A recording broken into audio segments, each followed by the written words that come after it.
ಚೌಕಿದಾರರು ಏನು ಮಾಡ್ತಾ ಇದ್ದಾರೆ?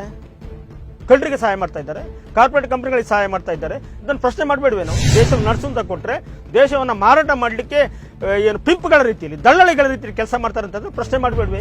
ಇವರ ದುರಂಕಾರಕ್ಕೆ ನಾವು ಎಕಡೆ ತಗೊಂಡು ಹೊಡಿಬೇಕು ಕಳ್ಳರಿಗೆ. ಮುಂದಿನ ದಿನಗಳಲ್ಲಿ ಹಳ್ಳಿಗಳಲ್ಲಿ ಎಕಡೆ ತಗೊಂಡು ಹೊಡಿತಕ್ಕಂಥ ಕೆಲಸವನ್ನು ನರೇಂದ್ರ ಮೋದಿ ಮತ್ತು ಯಡಿಯೂರಪ್ಪನಿಗೆ ಮಾಡಲಿಕ್ಕೆ ಬೇಕಾದಂಥ ಎಲ್ಲ ವೇದಿಕೆಯನ್ನು ಸೃಷ್ಟಿ ಮಾಡ್ತಕ್ಕಂಥ ಕೆಲಸವನ್ನು ಮಾಡ್ತೇವೆ. ಹಳ್ಳಿಗೆ ಬರಬೇಕು, ಗ್ರಾಮೀಣ ಪ್ರದೇಶಕ್ಕೆ ಬರಬೇಕು. ತಾಕತೀರು ಬಂದ್ರಪ್ಪ ನೀನು, ಬಾರೋ ನೀನು ನರೇಂದ್ರ ಮೋದಿ, ಬಾರೋ ನೀನು ಯಡಿಯೂರಪ್ಪ. ಇಲ್ಲಿ ನಿನ್ನ ಅಧ್ಯಾದೇಶ ನಡೆಯೋದಿಲ್ಲ ಕಣಪ್ಪ, ಎಚ್ಚರಿಕೆ ಇರಲಿ. ನಿಂಗೆ ತನಿಖೆ ಮಾಡಪ್ಪ, ನಿನಗೆ ದಮ್ ಇದೆಯಲ್ಲ, ತಾಕತ್ ಇದೆಯಲ್ಲ, ನಿನಗೆ ಅಧಿಕಾರ ಇದೆಯಲ್ಲ, ಮಾಡೋ. ಯಾಕೆ ನಮ್ಮೆಲ್ಲ ಆರೋಪ ಹೊರಿಸ್ತೀಯ? ಅದು ಮಾಡ್ಬಿಟ್ಟು ಮಾತಾಡ್ಬೇಕು ನೀವು. ಕಳ್ಳರಾಗೆ ಮಾತಾಡಬಾರ್ದು ಯಡಿಯೂರಪ್ಪ. ನೀನು ಮಣ್ಣಿನ ಮಗ ಅಂತ ಹೇಳ್ತೀಯ, ರೈತರ ಮಗ ಅಂತ ಹೇಳ್ತೀಯ, ಕಾರ್ಪೊರೇಟ್ ಶಿಶು ಆಗಿದ್ದೀಯ ನೀನು, ನಮ್ಮ ಬಗ್ಗೆ ಮಾತಾಡ್ತೀಯ. ಯೋಗ್ಯತಿದ್ಯಾ ನಿನಗೆ? ಬಹುಶಃ ನರೇಂದ್ರ ಮೋದಿ ಅವರು ಚೌಕಿದಾರ ಅಂತ ಹೇಳ್ತಾರೆ. ಲಕ್ಷಾಂತರ ಕೋಟ್ಯಾಂತರ ಚೌಕಿದಾರಗಳನ್ನು ವಾಟ್ಸಪ್ ಫೇಸ್ಬುಕ್ಗಳಲ್ಲಿ ನೋಡ್ತಾ ಇದ್ದೇವೆ. ಆದರೆ ಇವರೆಲ್ಲ ಚೌಕಿದಾರರು ಏನು ಮಾಡ್ತಾ ಇದ್ದಾರೆ? ಕಳ್ಳರಿಗೆ ಸಹಾಯ ಮಾಡ್ತಾ ಇದ್ದಾರೆ, ಕಾರ್ಪೊರೇಟ್ ಕಂಪನಿಗಳಿಗೆ ಸಹಾಯ ಮಾಡ್ತಾ ಇದ್ದಾರೆ. ಇದನ್ನು ಪ್ರಶ್ನೆ ಮಾಡಬೇಡವೆ ನಾವು? ಇದು ಯಾರ ಸೊತ್ತು? ಈ ದೇಶದ ಗ್ರಾಮೀಣ ಪ್ರದೇಶದ ಪ್ರತಿಯೊಬ್ಬ ಏನು ಸಿಟಿಸನ್ ಇದ್ದಾನೆ ಅವನ ಸೊತ್ತು ಈ ದೇಶ. ಅವನೇ ಪ್ರಭು ಇಲ್ಲಿಗೆ. ಇವರೆಲ್ಲ ಸಂಬಳ ತಗೊಳ್ಳೋರು. ಪ್ರಧಾನಮಂತ್ರಿ ಕೂಡ ಸಂಬಳ ತಗೊಳ್ಳೋನಿದ್ದಾನೆ, DC ಕೂಡ ಸಂಬಳ ತಗೊಂಡಿದ್ದಾನೆ. ಆದರೆ ವಿದ್ಯೆ ಕೊರತೆ ಎಲ್ಲಿ ಬರ್ತದೆ ಅಂತ ಹೇಳ್ತೀವಿ, ಇವ್ರಿಗೆ ಗೊತ್ತಿಲ್ಲ. ಬಹುಶಃ ನಮ್ಮ ಮನೆಯಲ್ಲಿ ಹಳ್ಳಿಯಲ್ಲಿ ಒಂದು ಇದೆ ಗಾದೆ, ನಮ್ಮ ಮನೆಯ ಒಬ್ಬನಿಗೆ ನಾವು ಮನೆಯನ್ನು ನಡೆಸಲಿಕ್ಕೆ ಜವಾಬ್ದಾರಿ ಕೊಡ್ತೇವೆ. ಏನು ನಡೆಸಬೇಕವ? ಮನೆಯನ್ನು ಅಭಿವೃದ್ಧಿ ಮಾಡಬೇಕು. ಮನೆಯ ಸೊತ್ತನ್ನು ಮಾರೋದು ಅದು ಅಭಿವೃದ್ಧಿ ಅಲ್ಲ. ಅಥವಾ ಮನೆಯ ಇನ್ನಿತರ ಭಾಗದಲ್ಲಿ ಅವು ವ್ಯವಹಾರ ಮಾಡಬೇಕಾದ್ರೆ ಮನೆಯವರ ಒಪ್ಪಿಗೆ ತಗೋಬೇಕು. ಆದರೆ ಇವತ್ತು ಒಕ್ಕೂಟ ವ್ಯವಸ್ಥೆಯಲ್ಲಿ ಇದೆ ಈ ಭಾರತ ದೇಶ. ಆದರೆ ಬೇರೆ ಬೇರೆ ದೇಶಗಳಿಗೆ ನರೇಂದ್ರ ಮೋದಿ ಇಸ್ವ ಗುರು ಅಂತ ಹೇಳ್ತಾರೆ. ಬಟ್ ಬೇರೆ ಬೇರೆ ದೇಶಗಳಿಗೆ ಅವರು ಪ್ರಯಾಣ ಮಾಡಿದರು. ತಾವೆಲ್ಲ ನೋಡಿದ್ದೀರಿ, 450ಕ್ಕಿಂತ ಹೆಚ್ಚು ದೇಶಗಳಿಗೆ ಅವರು ಪ್ರಯಾಣ ಮಾಡಿದರು. ಯಾರನ್ನ ಕರ್ಕೊಂಡು ಅವ್ರ ಜೊತೆಯಲ್ಲಿ? ಅಂಬಾನಿ ಕರ್ಕೊಂಡೋದ್ರು, ಅದಾನಿಯನ್ನು ಕರ್ಕೊಂಡೋದ್ರು, ಕಾರ್ಪೊರೇಟ್ ಕಂಪನಿಯವ್ರು ಕರ್ಕೊಂಡೋದ್ರು, ಒಪ್ಪಂದ ಮಾಡ್ಕೊಂಡು ಬಂದರು. ಯಾರು ಇವರಿಗೆ ಅಧಿಕಾರ ಕೊಟ್ಟವರು? ಏನು ಕೇಳಿದರೆ ಕೇಂದ್ರ ಸರ್ಕಾರದ 73/1 ವಿಶೇಷ ಅಧಿಕಾರದ ಮೇಲೆ ನಾವು ಒಪ್ಪಂದ ಮಾಡ್ತೀವಿ ಅಂತ ಹೇಳ್ತಾರೆ. ಕ್ಯಾಬಿನೆಟ್ಗೂ ಹೇಳಲ್ಲ, ಸಂಸತ್ತಿಗೂ ಹೇಳಲ್ಲ, ಒಕ್ಕೂಟ ವ್ಯವಸ್ಥೆಯಲ್ಲಿ ರಾಜ್ಯಗಳಿಗೂ ಹೇಳಲ್ಲ. ಏನು ನಾವು ಅವ್ರನ್ನ ಅಧಿಕಾರ ಕೊಟ್ಟರೆ, ದೇಶವನ್ನು ನಡೆಸು ಅಂತ ಕೊಟ್ಟರೆ ದೇಶವನ್ನು ಮಾರಾಟ ಮಾಡಲಿಕ್ಕೆ ಏನು ಪಿಂಪ್ಗಳ ರೀತಿಯಲ್ಲಿ, ದಳ್ಳಾಳಿಗಳ ರೀತಿಯಲ್ಲಿ ಕೆಲಸ ಮಾಡ್ತಾರೆ ಅಂತಂದ್ರೆ ಪ್ರಶ್ನೆ ಮಾಡಬೇಡ್ವಿ? ಇಡೀ ದೇಶದ ಸಂಪತ್ತನ್ನು ಇವತ್ತು ಲೂಟಿ ಹೊಡಿತಕ್ಕಂಥ ಕೆಲಸ ಆಗ್ತಿದೆ. ಹಿಂದೆ ಒಂದು ಈಸ್ಟ್ ಇಂಡಿಯಾ ಕಂಪನಿ ಇತ್ತು, ಇಡೀ ನಮ್ಮ ಭಾರತ ದೇಶವನ್ನು ಆಳಿತ್ತು. ಅದನ್ನು ಮತ್ತೆ ಸ್ವಾತಂತ್ರ್ಯ ಬೇಕಾದರೆ ಹಲವಾರು ವರ್ಷಗಳ ಹೋರಾಟ ಮಾಡಿದ್ದೀವಿ. ಇವತ್ತು ಕೆಲವೊಂದು ಈಸ್ಟ್ ಇಂಡಿಯಾ ಅಥವಾ ಆ ರೀತಿಯ ಒಂದು ಕಂಪನಿ, ಕಾರ್ಪೊರೇಟ್ ಕಂಪನಿಗಳಿಗೆ ದೇಶವನ್ನು ಕೊಡ್ತಾ ಇದ್ದಾರೆ ಅಂತಾದರೆ ನಾವು ಮಾತಾಡಬೇಕೇ ಬೇಡವೆ? ನಾವು ಮಾತಾಡಿದರೆ ದೇಶದ್ರೋಹಿಗಳಾಗ್ತೀವಿ, ಅಥವಾ ಪಾಕಿಸ್ತಾನಿ ಸಪೋರ್ಟ್ಗಳಾಗ್ತೀವಿ, ಅಥವಾ ಇನ್ನೊಂದಾಗ್ತದೆ. ಅದು ಏನು ಬಂದರೂ ತೊಂದರೆ ಇಲ್ಲ. ನಾವು ಸತ್ಯವನ್ನು ಹೇಳಲೇಬೇಕು, ಸತ್ಯದ ಬಗ್ಗೆ ಹೋರಾಟ ಮಾಡಿಯೇ ಮಾಡ್ತೀವಿ. ಈ ದೇಶದ ಸಂಪತ್ತು, ಈ ದೇಶ ಮತ್ತು ಈ ದೇಶದ ಗ್ರಾಮೀಣ ಪರಂಪರೆಯನ್ನು ಉಳಿಸಕ್ಕಂಥ ಕೆಲಸವನ್ನು ಮಾಡಲಿಕ್ಕೆ ನಾವು ಯಾವ ರೀತಿ ಅದ್ರ ಬಲಿ ಆಗಲಿಕ್ಕೂ ತಯಾರಿದ್ದೀವಿ. ನೀವು ಏನು ಸೋಷಿಯಲ್ ಡಿಸ್ಟೆನ್ಸ್ ಕಾಪಾಡ್ಕೊಳ್ಳಿ, ಮಾಸ್ಕ್ ಹಾಕ್ಕೊಳ್ಳಿ, ಮನೇಲಿರಿ, ನಿಮ್ಮ ಜೀವ ಕಾಪಾಡ್ಕೊಳ್ಳಿ ಅಂತ ಹೇಳ್ಕೊಳ್ತಾ ಈ ಸಂದರ್ಭದ ದುರ್ಲಭವನ್ನು ಪಡ್ಕೊಂಡು ಇವತ್ತು ಸುಗ್ರೀವಾಜ್ಞೆ ಮೂಲಕ ಕಾನೂನನ್ನು ತರ್ತಕ್ಕಂಥ ದರ್ದೇನಿತ್ತು? ಈಗ ಸುಗ್ರೀವಾಜ್ಞೆ ಅಂದರೆ ಏನು? ಒಂದು ದೇಶ, ಒಂದು ರಾಜ್ಯ ಬಹಳ ಸಂಕಷ್ಟ ಸ್ಥಿತಿಯಲ್ಲಿದೆ. ಆ ಸಂಕಷ್ಟದಿಂದ ಪಾರು ಮಾಡಲಿಕ್ಕೆ, ಜನರನ್ನು ರಕ್ಷಣೆ ಮಾಡಲಿಕ್ಕೆ ಸುಗ್ರೀವಾಜ್ಞೆ ತರ್ತಕ್ಕಂಥ ನೋಡಿದ್ದೇವೆ. ಅದು ಇವರು ಅಧಿಕಾರದ ದುರಂಕಾರದಿಂದ ಇದರ ದುರ್ಲಭ ಪಡ್ಕೊಂಡು ರೈತ ವಿರೋಧಿ, ಜನ ವಿರೋಧಿ, ಕಾರ್ಮಿಕ ವಿರೋಧಿ, ದಲಿತ ವಿರೋಧಿ ಒಂದು ಸುಗ್ರೀವಾಜ್ಞೆ ತರ್ತಾರೆ ಅಂದರೆ ಇವರ ದುರಂಕಾರಕ್ಕೆ ನಾವು ಎಕಡೆ ತಗೊಂಡು ಹೊಡಿಬೇಕು ಕಳ್ಳರಿಗೆ. ಅದನ್ನು ಮಾಡ್ತೇವೆ. ಮುಂದಿನ ದಿನಗಳಲ್ಲಿ ಹಳ್ಳಿಗಳಲ್ಲಿ ಎಕಡೆ ತಗೊಂಡು ಹೊಡಿತಕ್ಕಂಥ ಕೆಲಸವನ್ನು ನರೇಂದ್ರ ಮೋದಿ ಮತ್ತು ಯಡಿಯೂರಪ್ಪನಿಗೆ ಮಾಡಲಿಕ್ಕೆ ಬೇಕಾದಂಥ ಎಲ್ಲ ವೇದಿಕೆಯನ್ನು ಸೃಷ್ಟಿ ಮಾಡ್ತಕ್ಕಂಥ ಕೆಲಸವನ್ನು ಮಾಡ್ತೇವೆ. ಆ ತಾಕತ್ತು ಇರೋದ್ರಿಂದ ಇವತ್ತು ಇಲ್ಲಿ ಕೂತು ಮಾತಾಡ್ತಾ ಇದ್ದೀವಿ. ಇಂಡಿಯನ್ ಪೀನಲ್ ಕೋಡಲ್ಲಿ ನಮ್ಮ ಮೇಲೆ ನಿಮಗೆ ಏನಾದರೂ ಕೇಸ್ ಹಾಕಲಿಕ್ಕೆ ಅವಕಾಶ ಇದ್ದರೆ ಹಾಕ್ತಕ್ಕಂಥ ದಾರಿಯನ್ನು ನೋಡಿ ನಾವು ಅದನ್ನು ಫೇಸ್ ಮಾಡಲಿಕ್ಕೆ ಸಿದ್ಧ ಇದ್ದೀವಿ.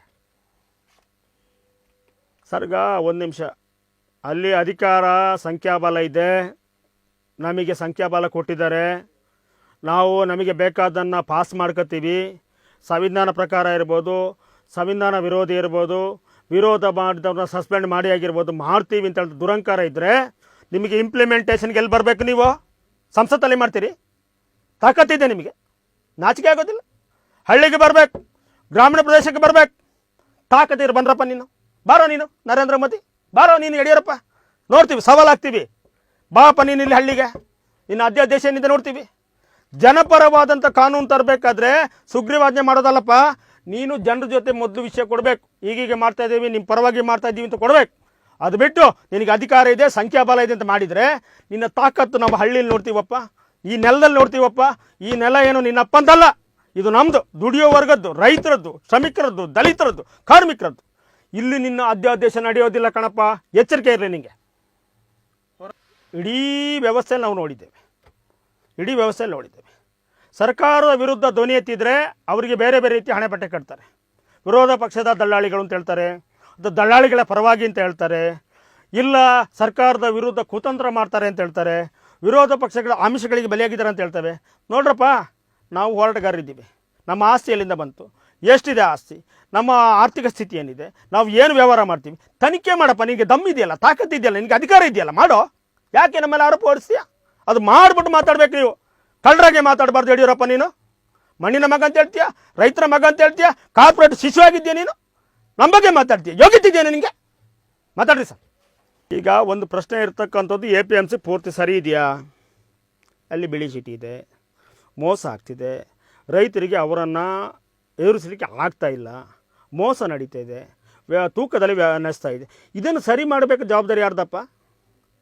ಏನು ರಾಜ್ಯ ಸರ್ಕಾರದಲ್ಲಿ ಇಲ್ವಾ ಖಾತೆ? ಅವನೋ ಇದ್ದಾನಲ್ಲ ಅಲ್ಲಿ ಮಂತ್ರಿ, ಏನು ಇದು ಹೆಣಕಾಯ್ತಾನೆ ಅವನು, ಸೋಮಶೇಖರ್. ಅದು ಯಾರವನು ಕೃಷಿ ಇದು APMC ಮಂತ್ರಿ? ಹೆಣಕಾಯ್ತಾನೆ ಅವನು. ಮಾಡಬೇಡ್ವಾ? ಅದು ಮಾಡಪ್ಪ ನೀನು. ಅದು ಮಾಡೋದು ಬಿಟ್ಟು APMC ಸರಿ ಇಲ್ಲ ಅಂದರೆ APMCನ ಸುಧಾರಣೆ ಮಾಡ್ತಕ್ಕಂಥ ಜವಾಬ್ದಾರಿ ನಿನ್ನ ಮೇಲೆ ಐತೆ ಕಣಪ್ಪ. ಅದು ನೀನು ಮಾಡಬೇಕು. ಅದು ಬಿಟ್ಟು ಈಗ ಹಲ್ಲು ನೋವು ಅಂದರೆ ಹಲ್ಲನ್ನೇ ಕೀಳ್ತೀಯ, ಅಲ್ಲ ಹಲ್ಲು ನೋವಿಗೆ ಔಷಧಿ ಮಾಡ್ತೀಯ.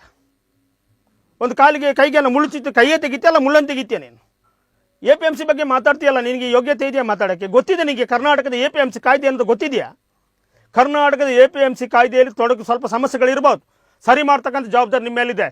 ನನ್ನ ಹಲವಾರು ವರ್ಷಗಳಿಂದ ಅದರ ನಿರಂತರವಾಗಿ ನಿಮ್ಮ ಬಗ್ಗೆ ಅದರ ಬಗ್ಗೆ ಮಾತಾಡ್ತಾ ಇದ್ದೀವಿ. ಸರಿ ಮಾಡೋಕ್ಕೆ ಯೋಗ್ಯತೆ ಇಲ್ಲ ನಿಮಗೆ. ಇಡೀ APMCಯನ್ನೇ ಬಹಳಷ್ಟು ಎಕರೆ ಜಾಗ ಇದೆ ಸರ್, ಬಹಳಷ್ಟು ಎಕರೆ ಜಾಗ ಇದೆ. ಅದನ್ನು ಕಬಳಿಸ್ತಕ್ಕಂಥ, ಲೂಟಿ ಮಾಡ್ತಕ್ಕಂಥ ಕೆಲಸಕ್ಕೆ ಇವರು ಕೈ ಜೋಡಿಸಿದ್ದಾರೆ ಮಾನಗೆಟ್ಟವರು. ಅದನ್ನು ಪ್ರಶ್ನೆ ಮಾಡ್ತಾ ಇದ್ದೀವಿ ನಾವು. ಇವರು ನಮಗೆ ಏನು ದಳ್ಳಾಳಿಗಳ ಪರವಾಗಿ ಮಾತಾಡ್ತೀರಿ ಅಂತಾರೆ. ಏನಪ್ಪ ದಳ್ಳಾಳಿ ಅಂದರೆ ಯಾರು? ಯಾರಪ್ಪ ದಳ್ಳಾಳಿ? ಇದು ಅಂಬಾನಿಯ ಜನನ? ಅಲ್ಲ ಅದಾನಿಯ ಜನನ? ನಮ್ಮ ಸಾಮಾನ್ಯ ರೈತರ ಮಕ್ಕಳೇ ಕಣಪ್ಪ ಅಲ್ಲಿ ದಳ್ಳಾಳಿ. ಸಾಮಾನ್ಯ ದುಡಿಯೋ ವರ್ಗ ಜನ ಕಣಪ್ಪ ಅಲ್ಲಿ ದಳ್ಳಾಳಿ. ಅವ್ರ ರಕ್ಷಣೆ ಮಾಡಬೇಡುವ ನಾವು? ಏನು ಇಡೀ ಕಾರ್ಪೊರೇಟ್ ಕಂಪ್ನಿ ಕೊಡಬೇಕಾ ನಾವು? ನಿಮ್ಮ ಮಾತಿಗೆ ಒಪ್ಕೊಂಡು ಅವ್ರ ಪರವಾಗಿ ನಿಲ್ಬೇಕಾ ನಾವು? ನಾವು ಬೂಟ್ ನೆಕ್ಕಲ್ಲ ಕಣಪ್ಪ. ನಾವು ಬೂಟ್ ನೆಕ್ಕೋರಲ್ಲ. ನಾವು ಸ್ವಾಭಿಮಾನದ ದೇಶದಲ್ಲಿ ಬದುಕೋರು. ಇದು ನಮ್ಮ ದೇಶ. ಇದನ್ನು ಉಳಿಸ್ಕೊಳ್ತಕ್ಕಂಥ, ಈ ದೇಶದ ಸಂಪತ್ತು ಉಳಿಸ್ಕೊಳ್ಳೋ ಜವಾಬ್ದಾರಿ ನಮ್ಮ ಮೇಲಿದೆ. ನೀವು ಕಳ್ಳರು ದುಡ್ಡು ಮಾಡ್ತೀರಿ, ಹೋಗ್ತೀರಿ, ರಾಜಕೀಯ ಮಾಡ್ತೀರಿ, ನಾಚಿಕೆ ಆಗೋಲ್ಲ ನಿಮಗೆ? ನೋಡಪ್ಪ, ಎಲ್ಲರನ್ನ ಒಂದೇ ಮಾನದಂಡದಲ್ಲಿ ಅಳತೆ ಮಾಡಬಾರ್ದು. 95% ಹೋರಾಟಗಾರರು ನಿಜ ರೈತರು, ಹೋರಾಟಗಾರರು, ಕೃಷಿಕರು, ರೈತರು ದುಡಿಮೆ ಮಾಡಿ ಬರ್ತಾ ಇದ್ದೀವಿ. ನಾವೇನು ಲಾಭಕ್ಕೆ ಬರ್ತಾ ಇಲ್ಲ, ನಮ್ಮ ಕಿಸೆಯಿಂದ ರೊಕ್ಕ ಖರ್ಚು ಮಾಡ್ಕೊಂಡು ಬರ್ತಾ ಇದ್ದೀವಿ. ಒಂದು ರಾಜ್ಯ ಕಾರ್ಯಕ್ರಮ ಆದರೆ 50,000 1 ಲಕ್ಷ ಕೈಯಿಂದ ಖರ್ಚು ಮಾಡ್ತೀವಿ. ಯಾಕೆ? ಈ ದೇಶದ ರೈತರು, ಈ ರಾಜ್ಯದ ರೈತರು ಒಳ್ಳೆ ರೀತಿಯಲ್ಲಿ ಬದುಕಬೇಕು, ಅದಕ್ಕೆ ಒಂದು ವ್ಯವಸ್ಥೆ ಮಾಡಬೇಕು ಅಂತ. ನಿಮ್ಮಾಗೆ ಲಂಚ ತಗೊಂಡು ಕೆಲಸ ಮಾಡೋಲ್ಲ ಕಣ್ರಪ್ಪ. ನಾಚಿಕೆ ಆಗಬೇಕು ನಿಮಗೆ. ಸರ್, ಇಡೀ ಭಾರತ ದೇಶದಲ್ಲಿ 66% ಜನ ಇವತ್ತು ನೇರವಾಗಿ ಕೃಷಿ ಕ್ಷೇತ್ರದಲ್ಲಿ ತೊಡಗಿಸ್ಕೊಂಡಿದ್ದಾರೆ. ಅದರಲ್ಲಿ 80% ಜನ ಸಣ್ಣ ಮತ್ತು ಅತಿ ಸಣ್ಣ ಹಿಡುವಳಿದಾರರು. ನಮ್ಮ ಜಿಲ್ಲೆಯಲ್ಲಿ ತಗೊಂಡ್ರು ಕೂಡ ನೀವು ಹೇಳಿದಾಗೆ 200 ಎಕರೆ 300 ಎಕರೆ ಇರ್ತಕ್ಕಂಥ ರೈತರ ಸಂಖ್ಯೆ ಎಷ್ಟು ಅಂತ ನೀವೇ ಲೆಕ್ಕ ಹಾಕಿ. ನನಗೆ ಗೊತ್ತಿಲ್ಲ, ಬೆರಳಿನ ಅಷ್ಟು ಇರ್ಬೋದು. ಕೊಡಲಿ ಅವನು ಕಾರ್ಪೊರೇಟ್ ಸಂಸ್ಥೆ ಬೂಟ್ ತೆಗೆದು ನೆಕ್ಕಲಿ. ಆದರೆ ಅತಿ ಸಣ್ಣ ರೈತರು ಮತ್ತು ಸಣ್ಣ ರೈತರ ಭೂಮಿ 1 ಇಂಚನ್ನು ಕೂಡ ಯಾರು ಕೂಡ ಪರಬಾರೆ ಮಾಡಿದಂಥ ರೀತಿಯಲ್ಲಿ ರಕ್ಷಣೆ ಮಾಡ್ತಕ್ಕಂಥ ಜವಾಬ್ದಾರಿನ ಹೊತ್ಕೊಂಡಿದ್ದೇವೆ. ಖಂಡಿತ ಮಾಡ್ತೇವೆ. ಅದು ಈ ದೇಶದ ಸಂಸ್ಕೃತಿ, ಈ ಸಿವಿಲೈಸೇಷನ್ನ ಸಂಸ್ಕೃತಿ. ಅದು ಮೊಹೆಂಜೋದಾರೋ ಇರ್ಬೋದು, ಏನು ನಾಗರಿಕತೆ ಉಟ್ಕೊಂತು, ಅದು ಕೃಷಿ ಪರಂಪರೆಯಿಂದ ಉಟ್ಕೊಂಡಿರೋದು. ಇವರು ರಾಜಕೀಯದಿಂದ, ಕೈಗಾರಿಕೆಯಿಂದ ಅಥವಾ ಇನ್ನಿತರ ಬೂಟ್ ನೆಕ್ಕೋ ಕೆಲಸದಿಂದ ಉಟ್ಕೊಂಡಿರೋದಲ್ಲ ಇಲ್ಲಿಯ ನಾಗರಿಕತೆ. ಇವತ್ತು ನಾಗರಿಕತೆ ಉತ್ಕೊಂಡಿರೋದು ಏನು ಕೃಷಿಯಿಂದ ಉಟ್ಕೊಂಡಿರ್ತಕ್ಕಂಥದ್ದು. ಅದು ಉಳಿಸ್ಕೊಳ್ತಕ್ಕಂಥ ಜವಾಬ್ದಾರಿ ನಮಗಿದೆ. ಯಾಕೆಂದರೆ ಇಡೀ ಪ್ರಪಂಚವನ್ನು ನೋಡಿದರೆ 40% ಆರೋಗ್ಯವಂತ ಯುವಕರು ಇರ್ತಕ್ಕಂಥ ದೇಶ ಅಂದರೆ ಭಾರತ ದೇಶ ಕಣ್ರಿ. ಆರೋಗ್ಯವಂತ ಯುವಕರು, ಬೇರೆ ದೇಶದಲ್ಲಿ ಯುವಕರು ಇದ್ದಾರೆ, ಆದರೆ ಬೇರೆ ಬೇರೆ ರೀತಿಯಲ್ಲಿ ಚಟಕ್ಕೆ ಬಿದ್ದು ಆರೋಗ್ಯವನ್ನು ಕಳ್ಕೊಂಡಿದ್ದಾರೆ. ಈ ಆರೋಗ್ಯವಂತ ಯುವ ಜನತೆಯನ್ನು ಕಾಪಾಡ್ಕೊಳ್ತಕ್ಕಂಥ ಜವಾಬ್ದಾರಿ, ಅದನ್ನು ಮತ್ತೆ ಉದ್ಯೋಗ ಎಷ್ಟು ನಷ್ಟ ಆಗಲಿ ಅವರಿಗೆ ಉದ್ಯೋಗ ಅವಕಾಶನ ಕೊಡ್ತಕ್ಕಂಥ ಧಾರಣ ಸಾಮರ್ಥ್ಯ ಇರ್ತಕ್ಕಂಥದ್ದು ಅಗ್ರಿಕಲ್ಚರ್ ಸೆಕ್ಟ್ರಿಗೆ. ಅದನ್ನು ತಗೊಳ್ಳಿಕ್ಕೆ ನಾವು ಸಿದ್ಧ ಇದ್ದೀವಿ. ಆ ಯುವಕರಿಗೆ ಮತ್ತೆ ಸ್ವಾಭಿಮಾನದ ಉದ್ಯೋಗ ಕೊಡಲಿಕ್ಕೆ ಸಿದ್ಧ ಇದ್ದೀವಿ. ಅದನ್ನು ಮಾಡೇ ಮಾಡ್ತೀವಿ. ನಿಮ್ಮ ಅಧ್ಯಾದೇಶ, ನಿಮ್ಮ ಕಾನೂನು, ನಿಮ್ಮ ಮಸೂದೆ ಏನು ಹೇಳಿದ್ರು ಕೂಡ ನಮ್ಮ ಗ್ರಾಮೀಣ ಭಾಗದಲ್ಲಿ ಆ ನೆಲದಲ್ಲಿ ಬರಲಿಕ್ಕೆ ಬಿಡೋದಿಲ್ಲ ಅಂತ ಹೇಳ್ತಕ್ಕಂಥ ಚಾಲೆಂಜನ್ನು ನಿಮ್ಮ ಮುಂದೆ ಮಾಡ್ತಾ ಇದ್ದೀನಿ. APMC ಇಲ್ಲದೆ ಇದ್ರೆ APMC ಯಾರು ಸರ್ಕಾರದ ಮಾಡಿದ್ದಾನೆ? ನಾವೇ ಕಟ್ಕೊತೀವಿ ಕಣ್ರಿ. ಮಾರುಕಟ್ಟೆ ಏನು ಮಾಡಬೇಕು, ಪ್ರೊಡಕ್ಷನ್ ಏನು ಮಾಡಬೇಕು ಎಲ್ಲ ನಮಗೆ ಗೊತ್ತಿದೆ ಕಣ್ರಿ. ನಿಮ್ಮ ಹತ್ರ ಕೇಳಾಗಬೇಕು ಅಂತಿಲ್ಲ. ನಾವೇ ವಿಜ್ಞಾನಿಗಳು ಕಣ್ರಿ. ಎಷ್ಟು ತಳಿಗಳನ್ನು ನಾವು ಮಾಡಿದ್ದೀವಿ. ಎಲ್ಲ ತಳಿಗಳು ಕೂಡ ಅಭಿವೃದ್ಧಿ ಆಗಿರ್ತಕ್ಕಂಥದ್ದು ರೈತರಿಂದ. ನೀವೇನು ವಿಜ್ಞಾನಿಗಳು ಏನು ಮಾಡಿಲ್ಲ ಕಣ್ರಿ. ನಮ್ಮ ತಳಿಯನ್ನು ತಗೊಂಡೋಗಿ ಬೇರೆ ಯಾವುದಕ್ಕೋ ಇಟ್ಟುಬಿಟ್ಟು ನಾವು ಮಾಡಿದ ತಳಿ ಅಂತ ಹೇಳ್ತಾ ಇದ್ದೀರಿ. ಬಟ್ ಇಲ್ಲಿ ಈ ದೇಶದ ಕೃಷಿ ಕ್ಷೇತ್ರದಲ್ಲಿ ಏನೇ ಅಭಿವೃದ್ಧಿ ಆಗಿದ್ರೂ ಕೂಡ ಅದಕ್ಕೆ ಕೊಡುಗೆ ಇರ್ತಕ್ಕಂಥದ್ದು ರೈತರದ್ದು.